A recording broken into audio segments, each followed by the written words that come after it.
저는 여러분들과 함께 하나님의 기쁜 휘파람 소리라는 제목으로 말씀을 나누고자 합니다. 그래서 하나님의 큰 은혜를 받으시기를 간절히 기도드립니다. 오늘 본문을 통하여 알 수 있는 메시지는 첫째로 우리는 우상이 아닌 진실한 하나님께 은혜를 구해야 된다는 사실을 우리가 알 수 있습니다. 그래서 하나님께서는 전능하시고 전지하시고 모든 것을 다 아시고 전적으로 선하신 하나님이십니다. 이처럼 하나님께서는 좋으신 하나님이시기 때문에 우리에게 은혜와 긍휼을 베풀어 주시고 필요한 것을 공급해 주십니다. 그래서 우리가 우리의 삶을 유지할 수 있도록 도와주시는 분이 바로 우리 좋으신 하나님이십니다. 그래서 우리가 지금 호흡하며 이 세상을 살 수 있는 이유도 하나님께서 먼저 우리에게 은혜를 베풀어 주셨기 때문입니다. 그래서 하나님께서는 우리가 살면서 햇빛, 공기, 물 같은 필수적인 자연 여건을 우리에게 공급하심으로 우리가 삶을 살 수 있게 하십니다. 또한 하나님께서는 우리의 삶 속에 보이지 않는 손으로 개입하셔 예를 들면 기술, 의학, 정치, 외교, 교육, 비즈니스에 개입하셔서 우리에게 지혜를 주시고 우리가 보다 나은 삶을 살 수 있도록 우리에게 은혜를 베풀어 주십니다. 긍휼을 베풀어 주십니다. 그런데 우리가 여기서 주의해야 할 점은 하나님의 은혜를 당연한 것으로 생각하고 내가 아무 일도 안 하고 있으면 안 된다는 것입니다. 어떤 분은 내가 주님을 믿으니까 하나님의 은혜가 내 삶에 당연히 공급되리라는 생각을 가지고 신앙생활을 하면서도 주님께 기도도 안 하고 말씀도 안 읽고 세상 사람들과 똑같은 삶을 사시는 분이 있습니다. 물론 하나님께서는 믿는 우리에게 은혜를 베풀어 주시지만 우리가 그 은혜를 당연한 것으로 생각하고 내가 그 은혜에 대해서 기도를 하지 않으면 안 됩니다. 그래서 말씀으로 우리가 깨어 있어서 하나님의 은혜에 목말라 하면서 우리가 하나님께 기도를 해야 됩니다. 그래서 본문 말씀 보겠습니다. 한번 다 같이 읽어보시겠습니다. 시작. 봄비가 올 때 여호와 곧 구름을 일게 하시는 여호와께 비를 구하라. 우리에게 소낙비를 내려서 밭의 채소를 각 사람에게 주시리라. 이렇게 말씀하고 있습니다. 그래서 이 본문은 하나님이 은혜를 베풀어 주심에도 불구하고 하나님께 은혜를 구하는 기도를 계속해야 하는 이유를 말씀해 주고 있습니다. 그래서 이 말씀에서 봄비가 올 때 하나님께 비를 구하라고 말씀하고 있습니다. 그래서 하나님의 은혜로 봄비가 당연히 오는데도 불구하고 구름을 일게 하는 여호와께 비를 구하라고 말씀하고 있습니다. 이것은 무엇을 의미합니까? 하나님께서 부어주시는 은혜를 당연한 것으로 생각하지 말고 계속해서 주님의 임재와 은혜에 갈급해하며 하나님께 은혜를 구하는 기도를 우리가 계속해야 함을 말씀해주고 있습니다. 그러면 하나님께서 우리의 기도를 들으시고 응답하셔서 우리가 구하는 것보다 더 큰 은혜를 베풀어 주십니다. 그래서 하나님께서 기도에 대한 응답으로 당연히 내리는 봄비를 은혜의 소낙비, 즉 더블 블레싱으로 바꾸어 주셔서 밭의 채소를 각 사람에게 풍성히 주신다고 말씀하고 있습니다. 사랑하는 여러분, 내가 지금까지 경험한 하나님의 은혜에 만족하지 마시고 더욱더 하나님의 임재에 목말라 하시며 하나님의 은혜를 사모하시기를 바랍니다. 하나님께서는 제한이 없으시고 끝이 없으시기 때문에 풍성하고 아름다우신 하나님이십니다. 그래서 우리의 간구에 응답하시고 우리가 기대하는 것보다 상상치도 못한 은혜를 우리에게 베풀어 주시기를 원하십니다. 그래서 이 원리를 여러분의 신앙생활에 적용하시기 바랍니다. 사랑하는 여러분, 혹시 하나님의 무한한 은혜를 나의 생각으로 제한한 적이 있으십니까? 여러분이 신앙생활을 하면서 나는 평신도로서, 집사로서, 권사로서, 장로로서 내가 하나님을 이 정도 알고 은혜 받았으면 됐지라고 생각하시면서 거기에 안주하지 마시기 바랍니다. 신앙생활에 있어서 여러분의 생각대로 신앙 기준을 정하고 거기에 만족하면 안 됩니다. 신앙생활에 만족함이 있을 경우에 그 신앙은 정체된 신앙이고 역동성이 없는 신앙이 됩니다. 그러나 내가 지금까지 경험한 하나님에 만족하지 않고 계속해서 하나님의 임재와 은혜에 더욱더 목이 말라하고 갈급해하면 주님께서 우리에게 은혜 위에 은혜를 베풀어 주십니다. 즉 더블 블레싱을 주십니다. 그래서 봄비의 은혜를 소낙비의 은혜로 바꾸어 주십니다. 그래서 주님께서는 은혜와 아름다움을 향하여서 전진하시는 무한하신 분이시기 때문에 여러분이 지금까지 경험하지 못한 은혜를 계획하시고 부어주시기를 원하십니다. 그러므로 계속해서 하나님께 은혜를 구하는 기도를 계속하시기 바랍니다. 그래서 여러분이 주님께 주여 저는 지금까지 경험한 주님의 임재와 은혜에 만족하지 않습니다. 나는 계속해서 주님의 은혜에 목마릅니다. 주여 저에게 은혜 위에 은혜를 베풀어 주옵소서 라고 이렇게 기도하면 하나님께서 여러분에게 여러분이 예상치 못한 그 은혜의 소낙비를 여러분의 삶 가운데 부어주십니다. 그러므로 하나님께 기도와 간구를 하시기 바랍니다. 하나님께서는 반드시 여러분의 기도를 들으십니다. 그런데 우리는 기도를 할 때 살아계시고 진실하신 하나님께 기도를 해야지 헛된 것, 거짓된 것, 실체가 없는 허무한 것을 대상으로 기도하면 안 됩니다. 그래서 본문에 보면 2절에 이렇게 나와 있습니다. 한번 다 같이 읽어보시겠습니다. 시작. 드라빔은 것을 보고 거짓 꿈을 말한즉 그 위로가 헛됨으로 백성들이 양같이 유리하며 목자가 없으므로 공고를 당하나니 이렇게 말씀하고 있습니다. 여기에 드라빔이 등장하는데요. 드라빔은 중동 지역에서 점을 칠 때 쓰던 집안의 우상입니다. 그래서 성경은 이 드라빔 우상을 가리켜 거짓된 것으로 말하고 있습니다. 또한 본문에 보면 점치는 자, 무당은 거짓된 것을 보고 거짓 꿈을 말하기 때문에 그 위로가 헛되다고 말씀하고 있습니다. 그래서 우리가 우상에게 기도하는 것은 맨 처음 진실처럼 보여도 실체를 파헤쳐 보면 거짓이고 헛된 것이고 우리를 속임으로 그 결과 우리가 본문 말씀처럼 유리하고 공고를 당한다고 기록되어 있습니다. 사랑하는 여러분, 드라빔, 우상과 같이 거짓된 것, 헛된 것을 의지하지 마시고 살아있으시고 영원하시고 신실하신 하나님만 의지하시고 그 하나님께만 기도하시기를 바랍니다. 그래서 신실하시고 진실하신 하나님만을 의지하면 그것으로 충분합니다. 그러나 많은 사람들이 하나님을 믿는다고 하면서도 한편으로는 내가 우상을 의지하려고 합니다. 그래서 하나님을 의지하려고 하면서도 우상, 다른 사람, 나의 능력, 물질을 더 의지하곤 합니다. 그래서 제가 신앙생활을 해보면 믿는 사람들 중에서도 의외로 몰래 점치러 다니는 분이 종종 있습니다. 그래서 많은 사람들이 하나님을 의지하면서도 동시에 다른 신, 세상 신을 의지하려고 합니다. 그러나 이러한 행동은 전적으로 하나님을 의지하는 것이 아닙니다. 성경에 보면 그러한 예로 라헬을 들 수 있는데 라헬은 자신의 남편 야곱과 함께 자기 아버지의 집을 떠날 때 무엇을 가지고 갑니까?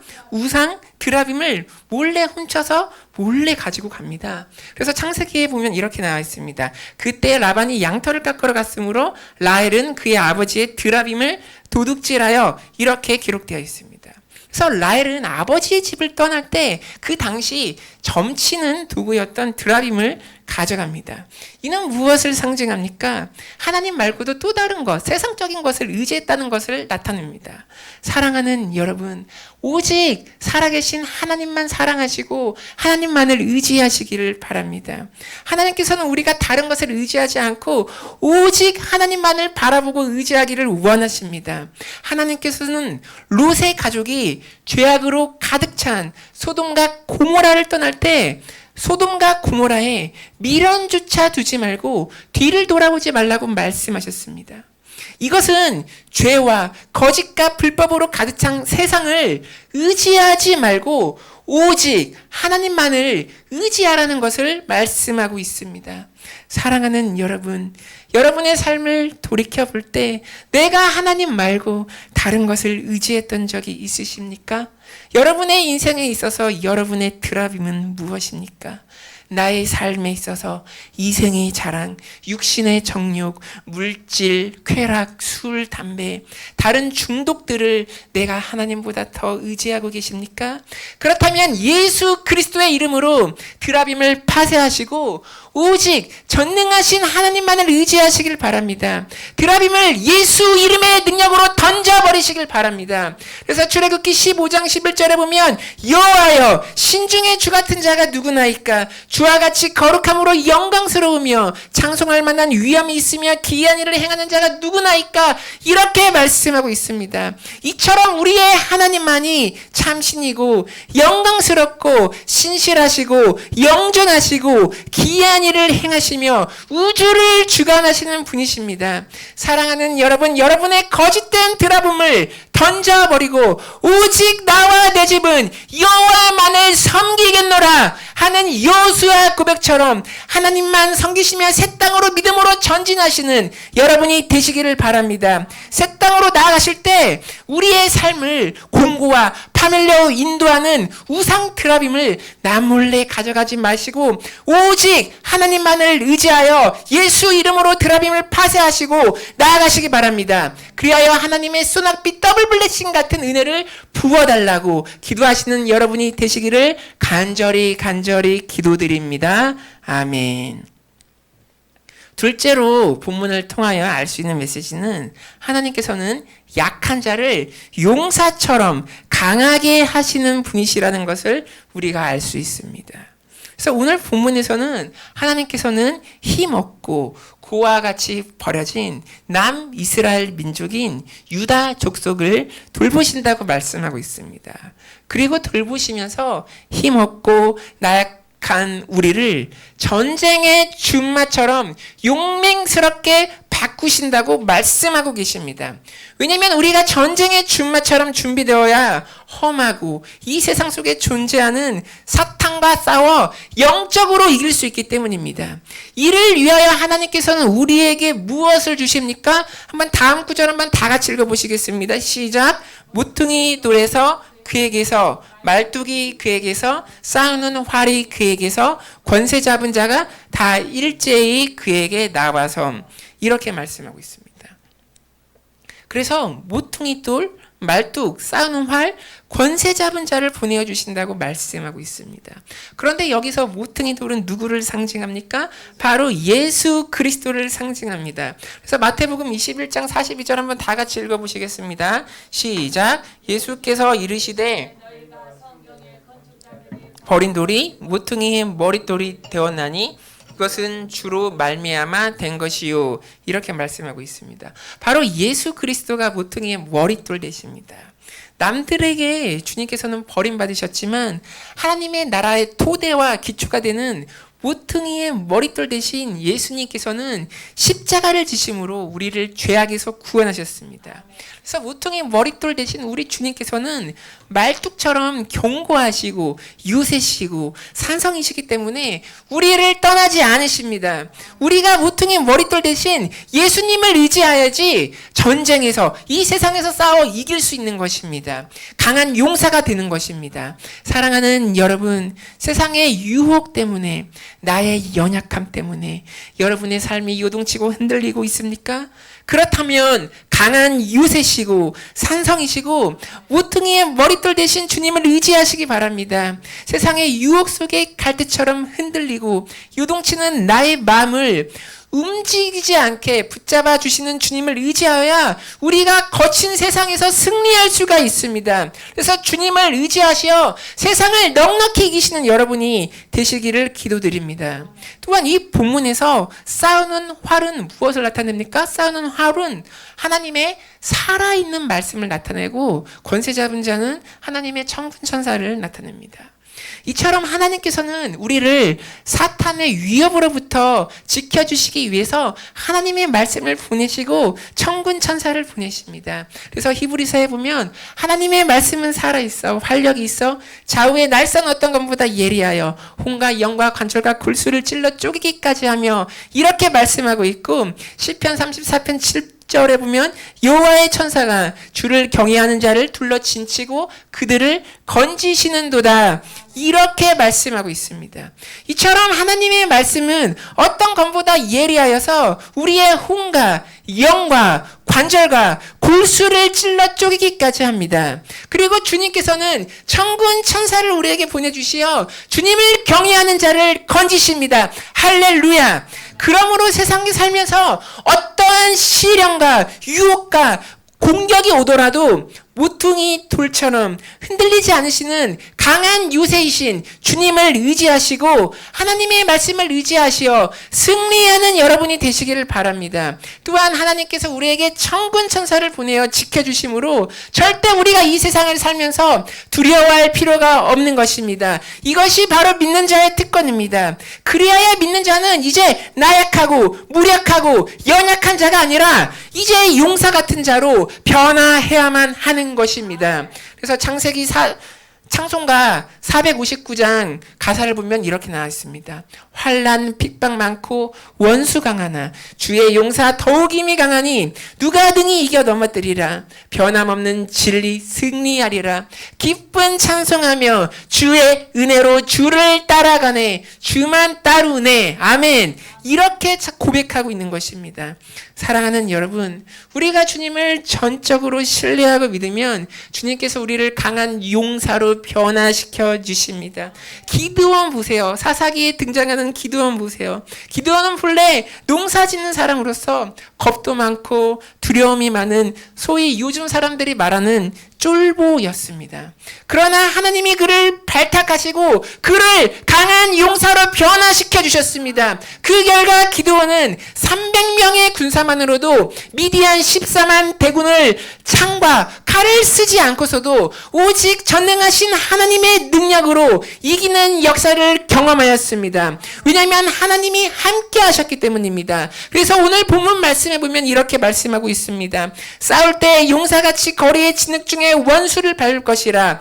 여호와가 그들과 함께 한즉 그들이 싸워 말탄 자들을 부끄럽게 하리라. 이렇게 말씀하고 있습니다. 그래서 오늘 본문에 보면 여호와께서 그들과 함께 한즉 이라고 나와 있습니다. 그래서 여호와 하나님께서 우리와 함께 하시고 동행하시면 우리를 강한 용사로 만들어 주십니다. 그 결과 우리가 우리의 원수를 이기고 부끄럽게 할 수 있습니다. 할렐루야. 사랑하는 여러분, 전능하신 하나님, 살아계신 하나님을 의지하시기 바랍니다. 무엇보다 주님의 십자가를 의지하시기 바랍니다. 주님이 십자가에서 돌아가시고 부활하셨을 때 사탄이 종국적으로 패배하고 무장 해체되고 부끄러움을 당했습니다. 그러므로 십자가 안에, 예수 그리스도의 십자가 안에 승리가 있는 것입니다. 십자가 앞에 여러분의 연약함, 나약함, 아픔, 인생의 문제, 가정의 문제, 사업의 문제, 질병의 문제, 관계의 문제를 다 내려놓으시기를 바랍니다. 수고하고 무거운 짐을 다 십자가 앞에 내려놓으시기 바랍니다. 수고하고 무거운 짐을 여러분 혼자서 해결할 수가 없습니다. 예수 그리스도의 십자가 앞에 내려놓아야 됩니다. 그러면 주님께서 이 일을 행하십니다. 주님께서는 또 우리에게 그 문제를 이길 수 있는 넉넉한 힘을 부어주십니다. 그래서 로마서 8장 37절 한번 다 같이 읽어보시겠습니다. 시작. 그러나 이 모든 일에 우리를 사랑하시는 이로 말미암아 우리가 넉넉히 이기느니라. 아멘. 그래서 이처럼 우리를 사랑하시는 주님으로 말미암아 우리가 이제 세상을 그냥 이기는 것이 아니라 넉넉하게 이기게 되는 것입니다. 그래서 여러분을 용사로 만들어주시는 주님을 의지하여서 이 세상, 험한 세상, 거친 세상, 아픔 많은 세상을 넉넉하게 이기시는 여러분이 되시기를 주님의 이름으로 간절히 기도드립니다. 아멘. 셋째로 우리가 본문을 통하여 알 수 있는 메시지는 구원은 하나님의 긍휼하심에서 시작된다는 것을 알 수 있습니다. 구원이라는 것은 내가 남들보다 의롭고 잘났기 때문에 주님께서 베풀어 주시는 것이 아닙니다. 우리가 하나님을 알게 되고 믿게 된 것은 무엇보다 하나님께서 먼저 우리를 긍휼하게 여기셨기 때문에 우리가 구원을 받을 수 있는 것입니다. 그래서 다음 구절 한번 다 같이 읽어보시겠습니다. 시작. 내가 그들을 긍휼히 여김으로 그들은 내가 내별한 일이 나는 그들의 하나님 여호와라. 내가 그들에게 들으리라. 이렇게 말씀하고 있습니다. 그래서 우리가 하나님께 돌아올 수 있었던 것은 하나님께서 먼저 본문 말씀처럼 우리를 긍휼하게 여기셨기 때문입니다. 그래서 하나님의 긍휼로 말미암아 은혜를 우리에게 베풀어 주셨습니다. 이것은 전적으로 하나님의 은혜이자 은총입니다.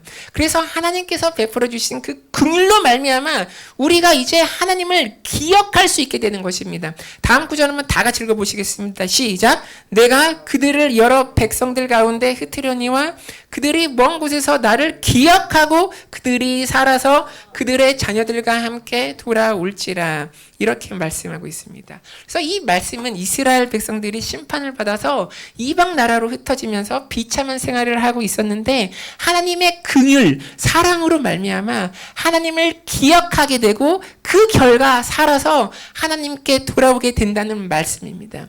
즉 우리가 하나님을 기억하게 된 것은 우리가 기억하고 싶어서 기억한 것이 아니라 하나님께서 먼저 생각나게끔 기억을 먼저 우리 마음속에 부어주셨다는 것을 의미합니다. 아마 다들 인생을 사시면서 한 번쯤은 다음과 같은 경험을 하신 적이 있었을 것입니다. 그동안 기억을 하려고 해도 기억이 안 나서 계속해서 잊고 있었는데 갑자기 어느 순간에 내 마음속에 어떤 생각이 떠올라서 갑자기 기억이 나는 경우가 있었을 것입니다. 그래서 우리가 인생을 살다가 내가 의도하지 않았는데 갑자기 하나님에 대한 생각이 초자연적으로 나서 기억이 나면 이것은 전적으로 나로 말미암은 것이 아니라 하나님께서 먼저 베풀어 주신 긍휼과 은혜로 말미암은 것입니다. 사랑하는 여러분, 여러분의 삶을 돌이켜 보시기 바랍니다. 여러분이 힘든 일을 겪었을 때, 어려운 일을 겪었을 때, 병으로 아팠을 때 하나님에 대한 생각과 기억이 떠오르신 적이 없으십니까? 또한 지금 이 설교를 들으시면서 하나님에 대한 열정과 생각이 여러분의 마음속에서 요동치십니까? 그렇다면 이러한 하나님에 대한 기억과 생각은 여러분의 자의식으로부터 스스로 나온 것이 아니라 하나님께서 먼저 베풀어 주신 은혜로부터 나온 것입니다. 하나님께서 긍휼로 베풀어 주신 하나님에 대한 생각과 기억에 이제 여러분이 그 생각과 기억에 적극적으로 반응을 하셔야 됩니다. 그래서 위로부터 부어지는 하나님에 대한 생각과 기억에 응답하시어 하나님께 믿음으로 나아가시는 여러분이 되시기를 바랍니다. 그래야지 여러분의 영이 살아납니다. 우리가 이제 해야 될 것은 하나님의 긍휼에 반응하는 일입니다. 그러므로 구원은 여러분의 의로움이 아닌 하나님의 긍휼로부터, 하나님의 사랑으로부터 시작되는 것입니다. 그래서 여러분이 주님을 알게 되고 이 자리에서 예배를 드리게 된 것도 바로 하나님께서 긍휼과 은혜와 자비와 사랑을 여러분에게 먼저 베풀어 주셨기 때문입니다. 그래서 위로부터 부어주시는 하나님의 긍휼이 여러분이 겪고 있는 삶의 문제로부터, 올무로부터 해방을 시켜주실 것입니다. 그래서 긍휼과 은혜는 율법으로 특징되어지는 모세의 장막이 아닌 은혜로 특징되어지는 다윗의 장막의 모형입니다. 그래서 모세의 장막은 어떻습니까? 모세의 장막에서는 하나님께 예배드릴 때 소나 양이나 비둘기 같은 재물을 가져가야만 했습니다. 그리고 예배를 드리고 집에 갈 때는 그들의 손에 아무것도 없었습니다. 그러나 다윗의 장막에서는 예배를 드리고 나서 다윗은 백성들에게 무엇인가를 나누어 주었습니다. 그래서 본문 말씀에 보면 사무엘하 보면 모든 백성 곧 온 이스라엘 무리에게 남녀를 막론하고 떡 한 개와 고기 한 조각과 건포도 떡 한 덩이씩 나눠주매 모든 백성이 각기 집으로 돌아가니라 이렇게 말씀하고 있습니다. 그래서 여기서 떡은 하나님의 말씀을 상징하고 고기 한 조각은 십자가에서 달리신 예수 그리스도를 상징하고 건포도 떡은 기쁨을 상징한다고 우리가 해석할 수 있습니다. 즉 예배를 통하여 하나님께서 긍휼을 베풀어 주시어 하나님의 관계가 회복되고 말씀과 주님으로 인하여서 우리의 삶에 교회를 떠나서 내가 살고 있는 그 삶에서 하나님이 부어주시는 기쁨이 넘친다는 것을 말씀하고 있습니다. 그러므로 구원과 회복과 기쁨은 무엇에 기초합니까? 하나님의 사랑과 긍휼에 기초합니다. 그래서 우리가 긍휼로 말미암아 내가 하나님을 기억할 수 있는 것이고 그 결과 우리의 예배의 자리뿐만 아니라 예배를 마치고 돌아가는 나의 삶의 자리에서도 다윗의 장막처럼 주님의 임재와 말씀으로 인하여 기쁨이 넘쳐나게 되는 것입니다. 그리하여 긍휼과 은혜를 경험한 자는 삶 속에서 다른 무엇이 아닌 오직 이제 하나님으로만 말미암아 기뻐 뛰는 역사가 일어나는 것입니다. 마치 포도주를 먹지 않았는데 포도주를 마신 같이 마음이 즐겁게 되는 것입니다. 그래서 다음 구절에 보면 이렇게 나왔습니다. 에브라임이 이 용사 같아서 포도주를 마신 같이 마음이 즐거울 것이요 그들의 자손은 보고 기뻐하며 여호와로 말미암아 마음에 즐거워하리라. 다 같이 읽어보시겠습니다. 내가 그들을 향하여 휘파람을 불어 그들을 모을 것은 내가 그들을 구속하였음이라. 그들이 전에 번성하던 것 같이 번성하리라. 이렇게 말씀하고 있습니다. 그래서 우리가 하나님의 긍휼과 은혜를 경험하면 우리의 마음이 마치 포도주를 마신 같이 기쁘게 되는 것입니다. 왜냐하면 하나님과의 관계가 회복되셔서 이제는 세상이 아니라 성령님이 나의 마음을 주관하시기 때문입니다. 그러므로 우리가 성령으로 충만하면 술을 먹지 않아도 포도주를 마신 같이 마음속에 기쁨이 넘쳐나는 것입니다. 할렐루야. 이러한 기쁨을 체험하시는 여러분이 되시기 바랍니다. 그래서 우리가 본문 말씀처럼 여호와로 말미암아 우리의 마음에 즐거움과 기쁨이 넘치게 되는 것을 경험하게 되는 것입니다. 그래서 에베소서 5장 18절에 보면 이렇게 말씀하고 있습니다. 술 취하지 말라. 이는 방탕한 것이니 오직 성령으로 충만함을 받으라. 이렇게 말씀하고 있습니다. 그래서 우리는 술을 취하지 않고도 성령으로 충만하면 우리의 마음속에 하나님께서 부어주시는 기쁨이 충만하게 되는 것입니다.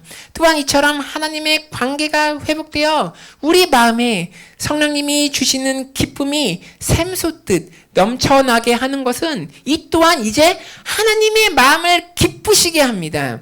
그래서 하나님께서는 하나님의 관계가 다시 회복되는 구속함을 오늘 본문 말씀에서 어떻게 표현하고 있습니다. 어떻게 표현하고 있습니까? 본문에 보면 하나님께서 휘파람을 부시며 우리를 모으신다고 말씀하고 있습니다. 할렐루야. 그래서 하나님께서는 우리가 하나님으로만 말미암아 기뻐하는 것을 비전으로 미리 보시고 그것을 그 비전으로 인하여서 즐거움으로 휘파람을 부시며 우리를 부르시고 계십니다. 지금 여러분에게 휘파람을 부시며 하나님께서 여러분을 부르고 계십니다. 사랑하는 여러분, 여러분의 마음속에 들려오는 소리에 영적인 귀를 기울이시기 바랍니다. 세미하게 들려오는 하나님의 즐거운 휘파람 소리가 들려오지는 않으십니까? 위로부터 세미하지만 확실하게 들려오는 하나님의 사랑과 긍휼과 기쁨의 휘파람의 소리를 들으시는 여러분이 되시기를 간절히 기도드립니다. 아멘. 말씀을 맺겠습니다. 첫째로 우리는 우상이 아닌 진실한 하나님께 은혜를 구해야 됩니다. 내가 지금까지 경험한 하나님의 임재와 은혜에 만족하지 마시기 바랍니다. 하나님께서는 제한이 없으시기 때문에 우리가 상상하지 못하는 영적인 은혜를 우리에게 부어주십니다. 그래서 봄에 비가 오는 것에 만족하지 마시고 하나님의 은혜를 계속해서 구하시면 하나님께서 여러분에게 소낙비의 은혜를 부어주십니다. 그러므로 하나님께 계속 기도와 간구를 계속하시기 바랍니다. 다른 헛되고 거짓된 우상에게 간구하지 마시고 영원히 살아계시고 진실하신 하나님께 기도하시는 여러분이 되시기를 기도드립니다. 둘째로 하나님께서는 연약하고 나약한 우리를 용사로 만들어 주십니다. 모퉁이의 머릿돌 되시는 주님을 보내시어 우리를 용사로 만들어 주십니다. 또한 말씀과 천군 천사를 보내주시어 용사로 변화시켜 주십니다. 우리를 용사로 만들어 주시는 이유는 원수를 부끄럽게 하고 세상을 내가 넉넉하게 이기기 위함입니다. 주님께서는 십자가에서 죽으시고 부활하심으로 사망을 이기시고 원수를 부끄럽게 하셨습니다. 그러므로 여러분은 주님을 의지하시어서 세상을 살면서 어떠한 시련과 유혹과 공격이 오더라도 모퉁이 머릿돌처럼 흔들리지 않으시는 주님을 의지하시기 바랍니다. 강한 요셉이요 나의 산성 되시는 주님을 의지하시어 세상을 넉넉히 이기시는 여러분이 되시기를 간절히 기도드립니다.